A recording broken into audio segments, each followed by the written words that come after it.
Hey everyone, Eggman here with another video, and today we're going to go over the deck list I would be playing at one of the regionals in this upcoming weekend. And I am going to be at Peoria, but I'm going to be doing the production and commentary with Brian from Stage Zero, so I'll be there, but I won't be playing in it. And so I haven't been testing obviously a lot because I knew I'd be doing this, but I did want to kind of go over the list that I have been playing a lot lately. I have been finding some success with it, and I've been, if I was playing in this event, this would be the deck I'd be playing more or less. So it is with the leader Eustass, Captain Kidd, obviously. I think one of, if not the best leader from last set, and I don't know why he's really just dropped off a cliff. I know a lot of people have been on Kinemon, and I think Kinemon is a strong leader, but I think a lot of people need to start going back to this guy. I think he has a lot of good matchups, and I think specifically, I think he has a better Whitebeard matchup than Kinemon does if you play it the way I play it, which is pretty solid. And I've been enjoying him a lot.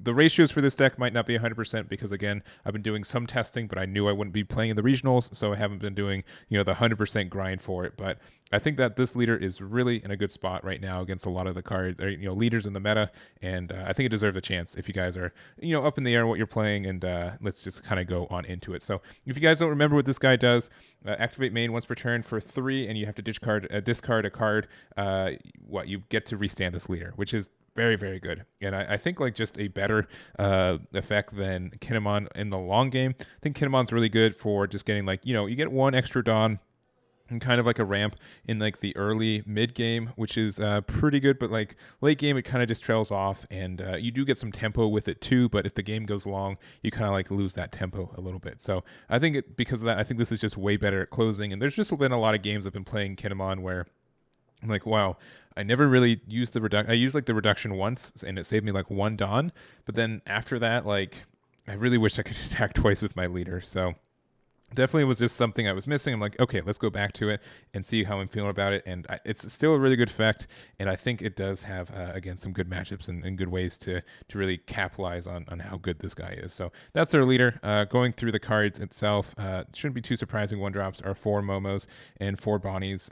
So when we were playing this in set 1, Momo was not always guaranteed. Some people ran it at 3, but now that there's just better Wano country cards that we're playing in this deck as well, definitely bumping up to 4 Momo. I think he's very strong for what it is, but just either or, they're great. And specifically like the Whitebeard matchup, they don't really, unless they play like Nami turn 1, which they do sometimes, it just means like you get to use the effect to, and they have to make it a choice, right? They have to play Vista, which means they're slower, or they have to use their Whitebeard to attack into one of these 1-drops, which just means it drew you a card and was a blocker kind of thing. So it's really, really good in that matchup, and you get a lot of value from it because if they ignore it, you still just do it every turn. 4 Capone game Beige because he's a good blocker as well, and that's important, especially since spoilers, we're going to be playing the 8-drop Kid. Killer, we do have 4 of those with the 4 of the Apu, and honestly, you guys are going to keep saying that this is a pretty set 1 kind of deck. There are some there's a tiny bit of changes, but it's more of just kind of how this deck. I feel like the ratios are not what you'd be playing in set 1 anyways, as we'll go over it. But yeah, obviously blocker that draws is good. And again, we want some blockers for 8-drop, and then just a Supernova with Supernova with plus 2k on the counter is good. We have ISO as well. This is just the all art tournament promo, but plus 2k, we rarely play it. Sometimes we do, but just a 2k that's searchable as Wano as well.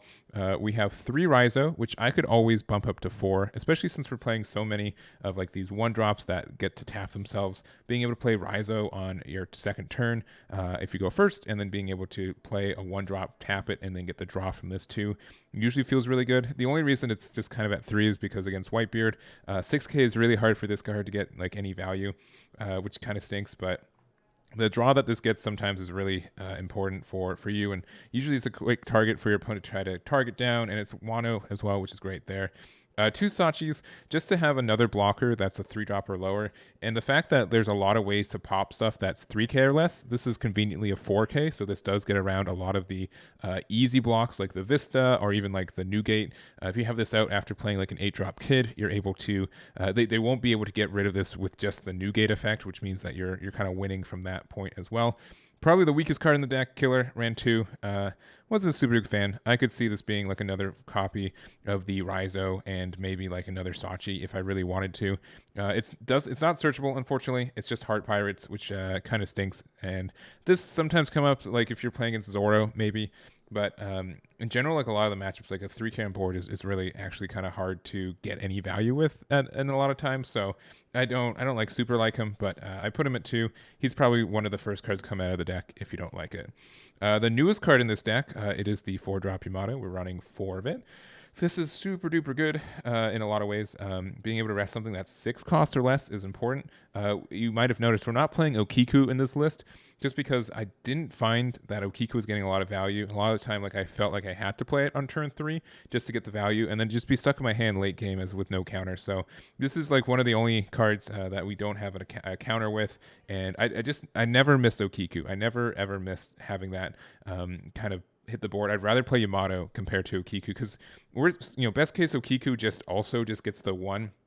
And the other kind of weird thing about it is that with the way you play this deck, or at least the way I play it, you want to be really grindy. You want to just not hit into their life unless they're Newgate, because obviously they take their own life. But you just want to be really passive. And so what a Kiku would do is that you'd have to attack, and generically you'd have to attack into your opponent's leader to get the rest into something else, which just meant that they did get the extra card draw, which is kind of impactful. So the fact that Yamato, you just play it, and then it's also a 6K, which is really obnoxious in a lot of ways too.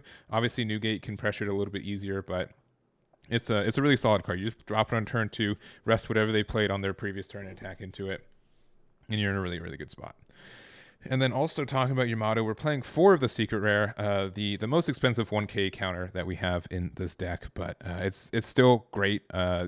If you don't have this card, don't worry about it. Don't feel like you have to buy this card for this deck.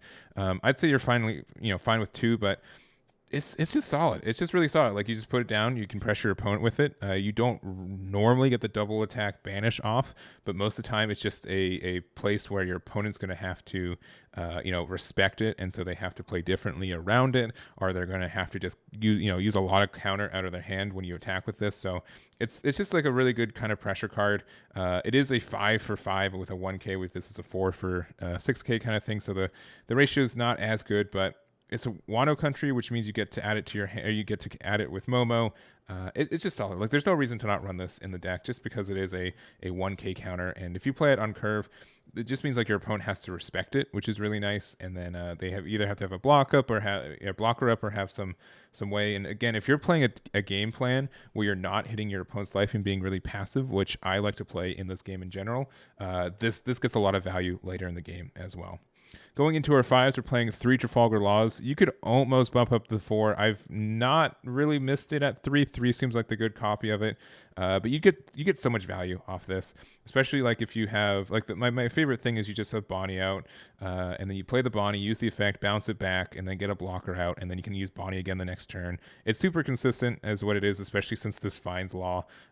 Being able to do that is obnoxious. The fact that it's a blocker is great. The fact that it's a 6K blocker is really good.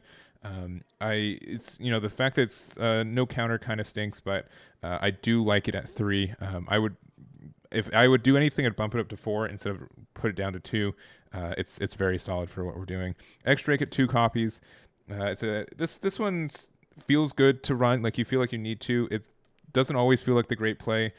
Sometimes against Newgate, if they have like a 4-drop Luffy they attacked with, you can X-Drake and you feel good about that. But it's fine for what it is. It's a supernova, so you can find it. And a 5/6, which means it's better like on curve compared to something like Yamato, and the fact of just the power of it. So that's kind of nice too. And the fact that it's a 6K is important, so it's fine. 2 is, I think, the number there. 2 of the Basil Hawkins. This always feels like the card you never want to play, but then when it's on the board, you feel really, really good about it. It can get a lot of value in a lot of matchups. The fact that it can pretty much KO 2 things in rest mode, essentially, in a lot of ways, is just very strong for it. The fact that it makes your opponent like think twice about blockers, and in a lot of ways, like, this is really good at just using your effects to get rid of like something of your opponent's big boys. And you're not really afraid of putting a bunch of Dawn on this card either. So he's good at 2. So I haven't really had him be like super stuck in hand. And again, the good thing about Kid is that, like, if you do have cards stuck in your hand, you can use the activate main to get out of it and get some extra value from it. And it just seems to be the case.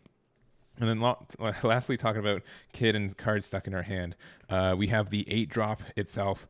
This card is still a monster in this meta. Like, a lot of people, I think, ignore it because you want to play your Odin and Kinemon, this card is still very stupid and wins you a lot of games if you play it right. So something you want to just consider for this deck too is that you want to be able to be really defensive in a lot of ways, because if you get this guy out, it essentially means that your leader's an 8k for the rest of the game, right? And we see how good that is for Newgate. So the fact that we are able to use this and for that effect and be able to be like just something bigger that your opponent's going to have a hard time to attack over. There's a lot of matchups where they just have a hard time getting rid of this in the first place. So something to consider with it in general is that you're not very afraid of going down to 2-1 or even sometimes 0 life with this deck, as long as you know that the next turn you can play the kid and stabilize with it. It just means that you have more cards in hand to defend your kid, and the fact that you drew more and you didn't use resources in your hand to counter out of stuff. It feels really bad and kind of scary at times, but it definitely pays off. And then your opponent's just going to look at this guy and be like, I have no way to remove that, which is really good. But the fact that also red is not doing as much of, like, Otama Jet Pistol doesn't exist as much as it used to. Zoro kind of plays it, Law kind of plays it, but it's not as consistent there. The only matchup I'd say that is kind of rough for this is Smoker, because Smoker has a really good way to get rid of these 8-drop kids. So you kind of have to play the matchup a little bit differently because of that. And you have to be a little bit more aggressive, which you can be with Kid, and you still can like get a lot of value for a lot of your plays. So it's something you have to adjust there, but like this, essentially like every color besides, I would say, black, this deck has a really good matchup in it, and the 8-drop is just a monster in a lot of ways. Like your opponent's just going to have to, if you set it up, and that's the other thing too. I see a lot of people like not set it up correctly for this, and sometimes on curve you just play this on turn 8, you just put it out here, you know that you're not going to lose the next turn, and then you can just super set up with it next. It's really obnoxious, and I think a lot of people aren't playing around this card right now. People aren't playing a lot of out options for it, and they get super punished because of it as well. So that's my deck list. This is what I'd be running if I, again, was playing in Peoria, but should be a really fun event. I hope you guys enjoyed this deck list. Let me know any changes or any feedback for this deck in general, but I recommend trying it out. I think you guys will be delightfully surprised with how good this deck still is. But that's going to be it for me. Again, thank you guys so much for watching, and I'll catch you all next time. Damn it. Damn it.